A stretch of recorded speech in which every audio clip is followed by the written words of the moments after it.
Kafara ya mapacha sehemu ya kwanza. Kuna simulizi ambazo husimuliwa na kuna simulizi ambazo huishi ndani ya moyo wa msikilizaji. Hii si simulizi ya kawaida. Ni simulizi ya upendo uliojaribiwa na maisha, ndoto zilizopambana na uhalisia, na siri nzito iliyobeba hatima ya roho mbili zisizokuwa na hatia. Je, ni kweli kwamba kila mafanikio yana gharama? Na kama ipo, je, uko tayari kulipa bei yake?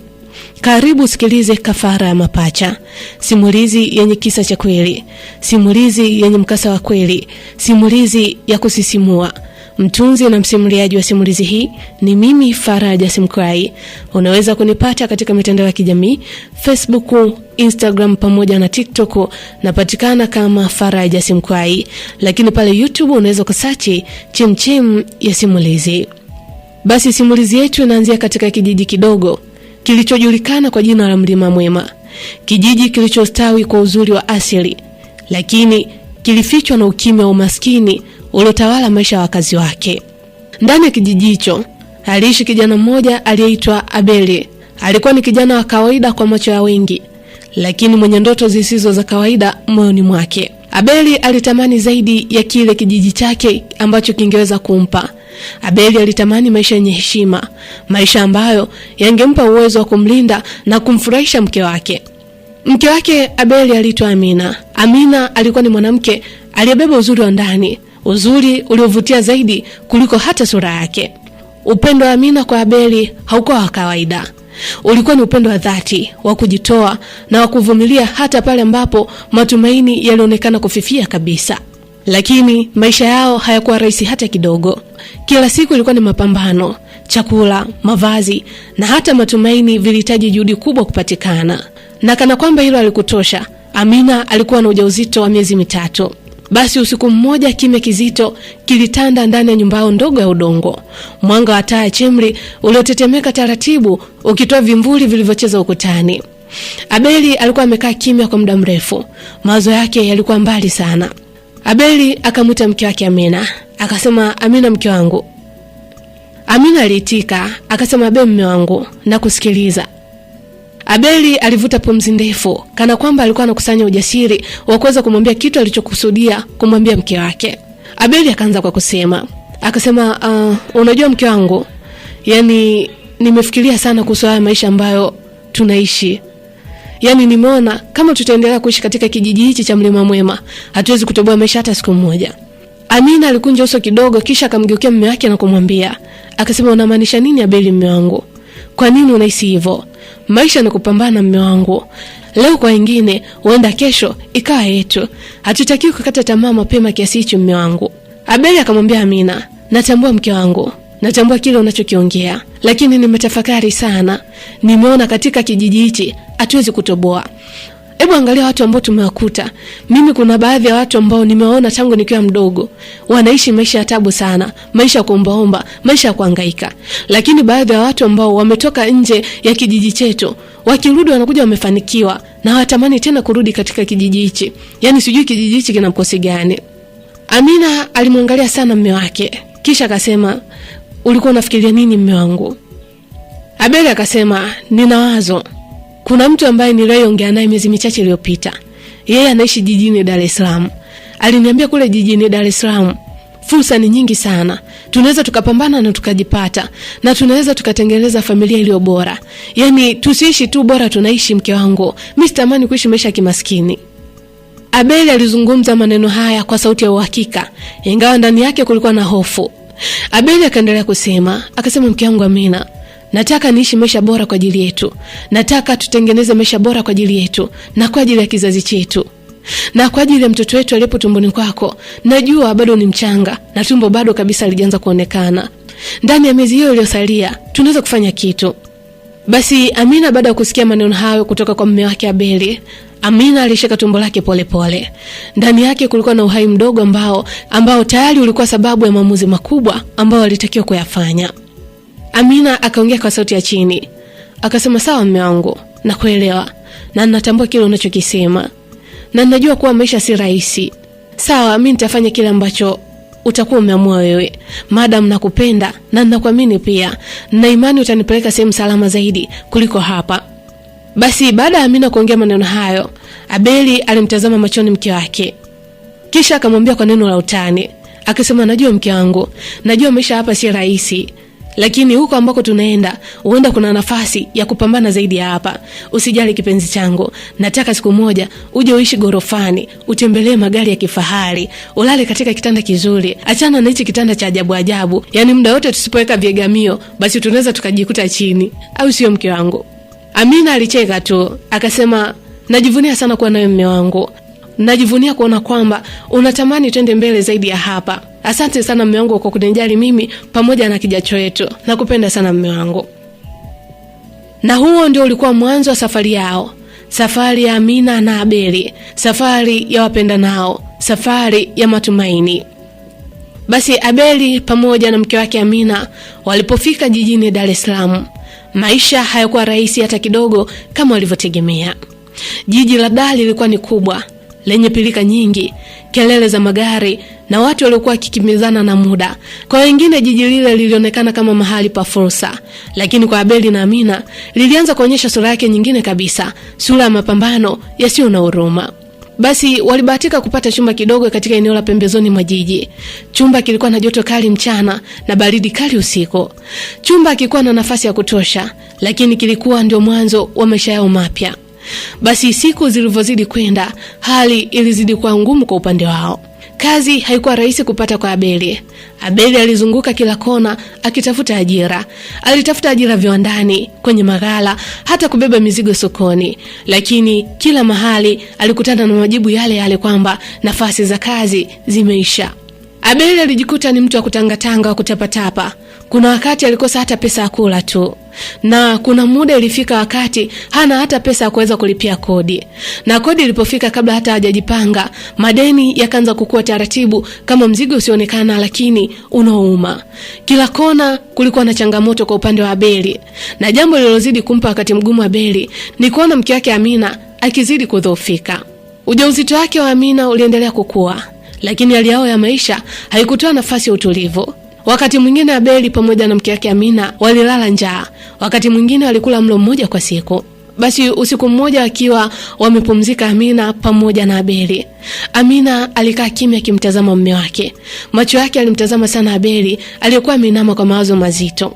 Amina akamwambia mume wake Abeli, akasema, mume wangu, usijilaumu sana. Amina alisema kwa sauti ya upole. Abeli alinyanyua macho yake pole pole na kumtazama mke wake Amina. Abeli akamwambia Amina, akasema, Amina, nawezaje kutokujilaumu? Nawezaje Amina?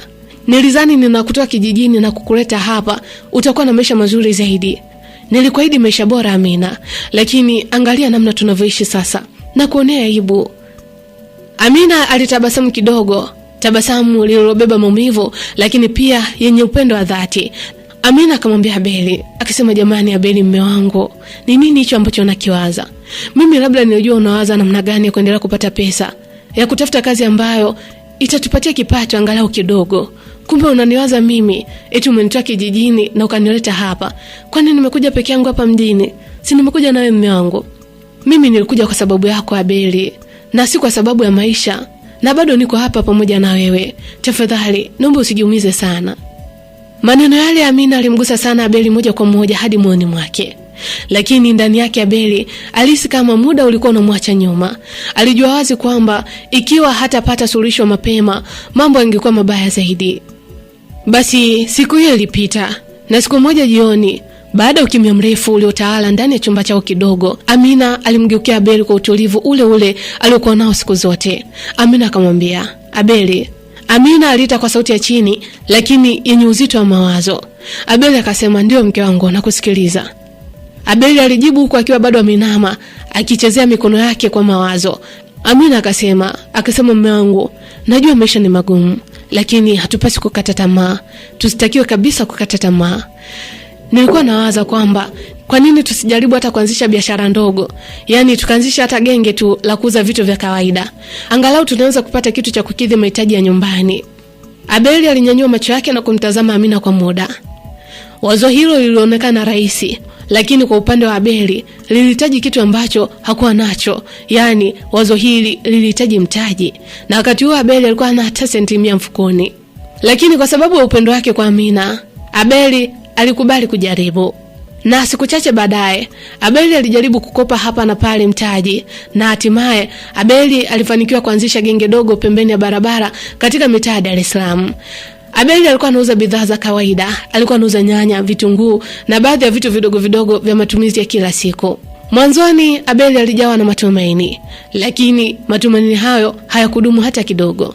Wateja walikuwa wachache sana, biashara haikusogea mbele, na siku zilivyozidi kwenda hasara ilianza kuonekana wazi. Wakati mwingine Abeli alikaa siku nzima bila kuuza kitu chochote cha maana, na hali ilipozidi kuwa mbaya, sauti za watu ambao walikuwa wanamzunguka, majirani wa Abeli, wakaanza kumbeza. Majirani waliokuwa wakiishi karibu nao hawakuwa na huruma hata kidogo. Majirani wale wakaanza kumsema Abeli kwa maisha ambayo alikuwa anaishi. Walianza kumsema kwa maneno ya mafumbo, maneno ya chini chini. Jamani, maisha mjini sio kila mtu, na sio lazima kila mtu akae mjini. Hivi kama wote akikaa mjini, mnafikiri mashamba atalimwa na kina nani? Ama kweli dunia simama nishuke, maana nimefika. Jirani mwingine akasema, kama maisha magumu, simrudi tu kwa kijijini kwenu, sijui mnaita Mlima Mwema. Jamani, huku mtateseka tu bure. Mwingine aliongeza kusema maneno hayo huku akicheka. Maneno yale yalikuwa kama mishale moyoni mwa Abeli.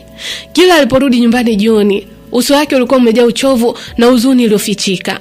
Amina aliona kila kitu, lakini hakukata tamaa. Amina alimsogelea siku moja na kumshika mkono mume wake taratibu.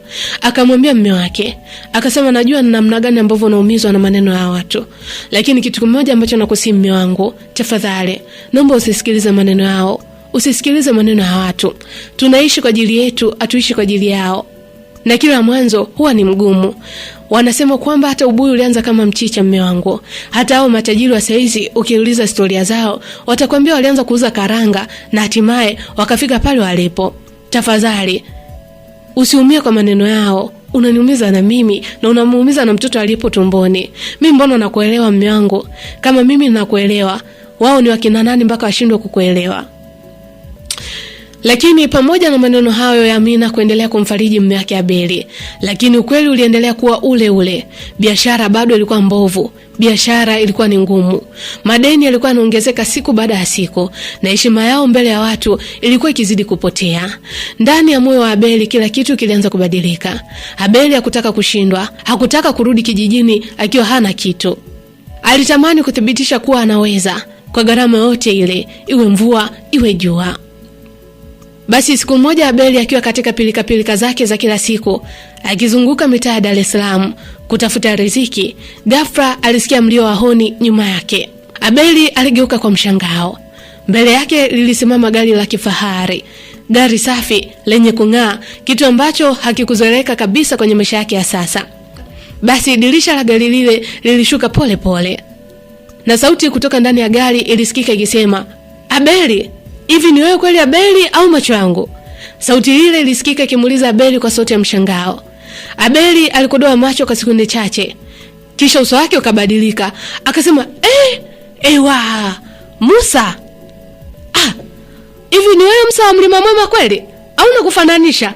Hebu hapana, niko ndotoni. Musa alitabasamu kwa furaha. Akasema, aisee Abeli, najua hapo utaniuliza mambo mengi sana. Hebu panda ndani ya gari haraka tuondoke rafiki yangu. Najua tutakuwa na mambo mengi ya kuongea. Abeli aliingia ndani ya gari kwa tahadhari, macho yake yakizunguka huku na kule kana kwamba alikuwa katika dunia nyingine. Yule mtu ambaye amemwita ni Musa, ni mtu ambaye umetoka naye katika kijiji kimoja uko Mlima Mwema na walisoma shule ya msingi pamoja. Basi Musa akavunja ukimya. Akasema, ni miaka mingi sana Abeli. Yani umebadilika kuliko kawaida. Lakini japo umebadilika, naona kama umeudhofika, sijui una mawazo gani, lakini bado wewe ni Abeli rafiki yangu. Abeli alitabasamu kwa aibu kidogo, kisha akasema, Musa bwana, wewe ndio umebadilika kabisa yani. Yani maisha yote haya umeyapata wapi rafiki yangu? Angalia, cheki gari kali, unang'aa. Cheki hao madini. Mwanangu, tuna mambo mengi ya kuweza kuzungumza mimi na wewe. Basi Musa baada ya kusikia maneno hayo kutoka kwa Abeli, Musa alicheka kwa kujiamini. Akasema, Abeli bwana, ni maisha tu ndugu yangu. Yani nimepambana tu kidogo na Mungu amenisaidia. Si unajua tu michakato mitikasi hapa na pale. Mtoto wa kiume kujituma kupambana. Usiwaze kama utaamua kupambana utatoboa tu. Maadamu umefika jijini, basi acha tukuonyeshe milango ya jiji. Mimi ndo kontaa mwenyewe bwana, wanaita Musa Mipesa. Ndo mimi hapa. Baada ya kuongea maneno hayo, kimya kidogo kilitanda. Musa alimwangalia Abeli kwa jicho la uchunguzi. Akasema, lakini Abeli, unajua tangu nikuache kijijini, japo ulikuwa katika maisha kijijini, sikukuache hivyo. Unaendeleaje lakini? Maisha yako vipi kwa upande wako? Na hapa mjini umekuja lini? Una mishe gani hapa mjini? Abeli alishusha pumzi ndefu huku tabasamu lake likipotea taratibu. Abeli akaanza kusema, akasema, kwa kweli ndugu yangu, yani maisha mjini sio rahisi kama nilivyodhania. Maisha mjini sio rahisi kama kule kijijini. Abeli alisema kwa sauti ya chini. Musa alikunja uso kidogo kisha akamuuliza, akasema, maisha sio rahisi hata kidogo. Una maana gani? Na kauli ina maana gani Abeli? Abeli alitikisa kichwa tena. Akasema, yani ndugu yangu, maisha yamenipiga sana. Maisha yamenipiga Musa kiasi kwamba natamani hata nisingezaliwa. Yani nimekuja jijini, kazi hakuna, pesa sipati, nimejaribu kufanya kila kitu. Hata biashara ndogo nimeanzisha, kuuza vitu vidogo vidogo vya nyumbani, kuuza nyanya, vitunguu, sijui mboga mboga, lakini sisogei ndugu yangu. Madeni yanazidi kuniandama. Na nyumbani hali sio nzuri kabisa. Unajua nilibatika kuoa. Nilimwoa yule Amina, mtoto wa mzee Omar kama unamkumbuka. Musa akasema, Amina? Amina ndo umemwoa wewe? Abeli akasema, ndio, na ndo mke wangu, na ukizingatia mke wangu ni mjamzito sasa. Miezi iko mwishoni hivi kujifungua, na sina hata senti, sina hata akiba kumpokea huyo mtoto. Yani hata sijui nafanyaje. Kaka, ukubwa jalala. Musa baada ya kusikia maneno hayo ya Abeli, Musa alivuta pumzi pole pole. Akasema, pole sana ndugu yangu. Sikujua kama hali imefikia hapo. Sikujua kama umeishi kipindi kigumu namna hiyo. Abeli alicheka kwa uchungu kidogo kisha akasema, watu walikuwa wanasema kwamba kule kijijini kwamba maisha mjini si rahisi, lakini hatukusikia. Sasa majirani wameanza kutudharau, wanatuambia turudi kijijini. Yani kaka ni furu shengesha yani. Acha tu. Musa alimwangalia Abeli moja kwa moja machoni. Kisha akamwambia, na wewe unafikiria nini Abeli? Watu wanakuambia kwamba maisha mjini si rahisi. Vipi kwa upande wako? Abeli alitikisa kichwa kwa haraka. Akasema, ndio najua maisha si rahisi mjini, lakini siwezi kurudi mikono mitupu nyumbani. Yani kijiji nilichokiacha kwa mbwembwe afu nikarudi mikono mitupu, utakuwa ni uongo bro. Heri nipambane hapa mpaka nijue mwisho wangu. Basi Musa alikaa kimya kwa muda, huku macho yake akimwangalia Abeli kwa makini mkubwa, kana kwamba alikuwa akipima uzito wa maneno aliyosikia. Musa akamwambia Abeli, akasema, umepitia mambo mengi ndugu yangu kuliko nilivyodhani. Abeli alitabasamu kwa uchungu kidogo kisha akasema, ndio hivyo ndugu yangu, ndio maisha tu. Najaribu kupambana lakini mambo yamekuwa mazito sana. Abeli aliongea maneno hayo huko akitikisika mule ndani ya gari. Musa hakujibu mara moja. Musa akasema, sawa ndugu yangu, haina shida. Yani unajua nilivyokuona tu pale nimeshtuka sana na nisingeweza kukupita. Wewe ni ndugu yangu, wewe ni mshikaji wangu tangu hapo zamani. Basi subiri kwanza niangalie kitu kidogo kama kinaweza kukusaidia. Basi Musa aliingiza mkono mfukoni kisha akatoa bahasha ndogo. Musa akamwambia Abeli, sasa rafiki yangu, chukua hii. Alisema huko akimkabidhi bahasha ile Abeli. Abeli alipokea kwa mshangao. Akasema, ndugu yangu, hii nini tena? Musa akamwambia Abeli, bwana, fungua uone. Yani ndege wako mwenyewe manati ya nini? Abeli alipofungua macho yake alitanuka ghafla. Abeli akasema, Musa, hizi si ni pesa hizi? Alafu mbona kama sio moja ni kama nyingi hivi? Musa akamwambia, ndio Abeli, hivyo ni vitu vidogo tu. Kuna shilingi 500 tu. Hiyo nafikiri utaitumia kwa mahitaji yako madogo ya nyumbani. Angalau uweze kupumua kidogo. Nuru irudi bwana, chiki ulivyo chakachaka. Mimi sipendi kukuona hivyo bwana. Yani ndugu yako niko mjini afu uanze kupauka. Ni kitu ambacho kiwezekani. Abeli alibaki kimya kwa sekunde kadhaa huku macho yake akianza kuloa.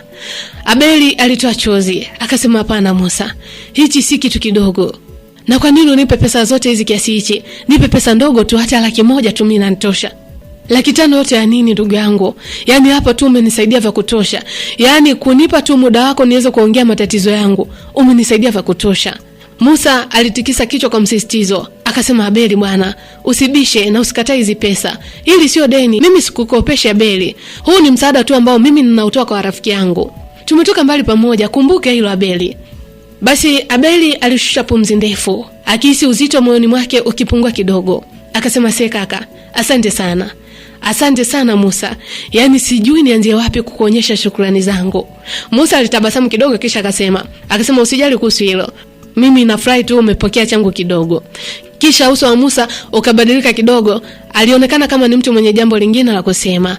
Akasema, kwa sasa Abeli, nilitamani sana tupate muda wa kuweza kuzungumza mimi na wewe. Ujue ni namna gani ya kuweza kuishi hapa da, mitikasi, mishe, namna kazi zinavyoenda na nikuunganisha na watu ambao wanaweza kukuvusha kutoka daraja moja kwenda lingine. Lakini kwa sasa natarajia kusafiri. Nasafiri nje ya nchi kwa shughuli zangu mwenyewe, lakini nitarudi mwezi ujao. Abeli alimwangalia kwa makini Musa kisha akasema sawa, na kusikiliza. Musa akaendelea akasema lakini nikirudi nitakutafuta. Abeli akauliza, kwa ajili gani tena bro? Yaani mimi hii pesa umenipa naenda kuanzishia mtaji wangu mwenyewe. Yaani siku ambayo unanitafuta nataka angalau niwe katika level nyingine. Musa alitabasamu kidogo kisha akasema wewe Abeli bwana, hiyo pesa ni kidogo sana ambayo nimekupatia.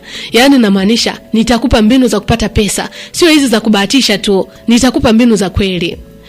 Moyo wa Abeli ulidunda kwa nguvu kidogo. Abeli akauliza, kweli kaka? Musa akasema ndio. Musa alijibu kwa uhakika. Akasema lakini kwa sasa tuliza kwanza akili. Tumia hiyo pesa ambayo nimekupatia. Hakikisha Amina yuko sawa pamoja na kijacho wenu. Sawa? Abeli alishika ile bahasha kwa nguvu kidogo, kana kwamba ilikuwa zaidi ya pesa. Ilikuwa na matumaini mapya kwa upande wake. Abeli akaendelea kushukuru. Akasema asante sana Musa. Asante sana ndugu yangu. Yaani hujui tu namna ulivyonistiri. Umenistiri sana. Musa alimgusa bega rafiki yake huku akasema Abeli bwana, huu ndio urafiki. Rafiki wa kweli hufaana kwa dhiki. Akufaye kwa dhiki ndio rafiki. Ulitaka nikujali kipindi ukiwa nacho. Mimi nataka nikujali kuanzia sasa mpaka hapo baadaye. Basi waliposhuka kwenye gari na kuagana, uso wa Abeli ulikuwa umebadilika kabisa. Kwa mara ya kwanza baada ya muda mrefu, Abeli alihisi kama kuna mwanga unaanza kuonekana mbele yake. Na huo ndio mwisho wa sehemu ya kwanza wa simulizi na ukwenda kwa jina la Kafara ya Mapacha. Je, ni kipi ambacho kitaendelea katika maisha ya Abeli na Amina? Na ni michongo gani ambayo Musa anataka kumwelekeza Abeli ili kuweza kujikwamua kiuchumi? Ili kuyajua yote haya, usikose kufuatilia muendelezo wa simulizi hii. Mtunzi na msimuliaji wa simulizi hii ni mimi Faraja Simkwai. Unaweza kunipata katika mitandao ya kijamii Facebook, Instagram pamoja na TikTok, napatikana kama Faraja Simkwai. Lakini pale YouTube unaweza kusearch Chemchem ya Simulizi. Lakini nikukumbushe tu kuwa msikilizaji, majina na mahali yaliyotumika katika simulizi hii si majina halisi bali ni ya kufikirika tu. Kafara ya Mapacha.